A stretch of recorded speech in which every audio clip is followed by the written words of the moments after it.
திருவாலங்காடு ஒன்றியத்திற்குட்பட்ட பழையனூரில் உள்ள சிஎஸ்ஐ தொடக்கப்பள்ளி புதிய கட்டிடம் கட்டும் பணியை திருவாலங்காடு ஒன்றிய தலைவர் ஜீவா விஜயராகவன் தொடங்கி வைத்தார். 1942 திருவாலங்காடு ஒன்றியத்திற்குட்பட்ட பழையனூர் கிராமத்தில் கவுடி வில்லியம்ஸ் அவர்களால் தொடங்கப்பட்ட சிஎஸ்ஐ தொடக்கப்பள்ளி சுமார் 80 ஆண்டுகளுக்கு மேலானதால் கட்டிடம் பழுதாகியுள்ள நிலையில் பள்ளி குழந்தைகள் படிப்பதில் சிரமம் ஏற்பட்டுள்ளது. இதனை அறிந்த பழையனூர் ஊராட்சி மன்ற தலைவர் ராஜேஸ்வரி சிவசங்கரன் அவர்கள் இப்பள்ளி மிஷனரிகளால் தொடங்கப்பட்டது. இதில் சுமார் 1000 கணக்கில் மாணவர்கள் பயின்று தற்போது நல்ல பணிகளில் உள்ளனர்.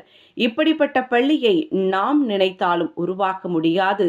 எனவே இப்பள்ளியை தன்னுடைய சொந்த செலவில் கட்டித் தருவதாக கூறி தற்போது அதற்கான பேஸ் அமைக்கும் பணியை தொடங்கியுள்ளனர்.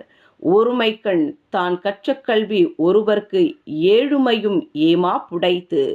ஒரு பிறப்பில் தான் கற்ற கல்வியானது அப்பிறப்பிற்கு மட்டுமல்லாமல் அவனுக்கு 7 பிறப்பிலும் உதவும் தன்மை உடையது.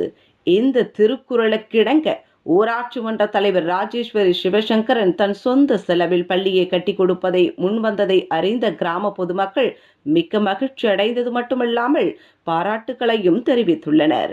நிகழ்ச்சியில் சிஎஸ்ஐ ஆயர் அருட்பணி லாசர், தாளாளர் கண்ணன், பேராயர் கூட்டுநர் ஜேம்ஸ் ஆல்பர்ட், திருப்பச்சூர் குருசேகர பொருளாளர் பிரேம்குமார், செயலாளர் அந்தோணிதாஸ், சிஎஸ்ஐ தொடக்கப்பள்ளி தலைமை ஆசிரியர் மேரி சுஜாதா, உதவி ஆசிரியர் ஷீலா, ரோஸ்லின், கிராமத்தை சார்ந்தவர்கள் பொன்னுதுரை, ஜேம்ஸ், எட்டியப்பன், பாலு, சதாசிவம், தானியல், அருள்தாஸ், வார்டு உறுப்பினர்கள் மற்றும் கிராம பொதுமக்கள் கலந்து கொண்டனர்.